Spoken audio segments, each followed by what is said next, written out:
Sele kafurahi sana kumuona Alan Okello mpishi. Hata wengine wanaruhusiwa kuja kujifunza sehemu nyingine. Waje.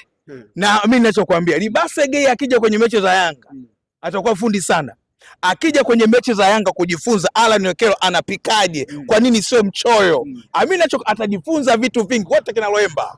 Nimeona juzi kuna mtu amesema kwamba Alan Okello sio quality ya Yanga. Afanye hivyo kama ni quality ya Yanga kuonyesha, afanye hivyo kwenye mechi kubwa kama ya tarehe 3 mwezi wa 5. Sasa kuna utofauti wa kitu kimoja. Mechi kubwa mara zote zinakuaga ni ngumu kwa wachezaji ambao ni nyota. Kwa asilimia kubwa. Mfano mdogo sana. Chama ukimwangalia uwepo wake Lunyasi, hajawahi kutakata sana mechi mbele ya Yanga. Kwani mchezaji mbovu yule? Ni mchezaji mdogo. Sasa kwa nini alikuwa anaundiwa tume? Kwamba wewe bwana hatutaki utembee kwa sababu wewe ndio mpishi, tunakuwekea mzigo. Kwa hata kwenye mechi ya Lunyasi, Alan Okello atawekewa msitu.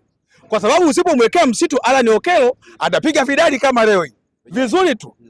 Pila la kisomi anapiga vizuri kabisa. Kwa Alan Okello anaweza kapotea kwenye dabi kwa sababu ya ubora wake. Ataundiwa tume kwamba wewe hatukuruhusu utembee. Lakini ukiniambia eti ajitambulishe kwenye mechi kubwa, hapana, ndo yale yale.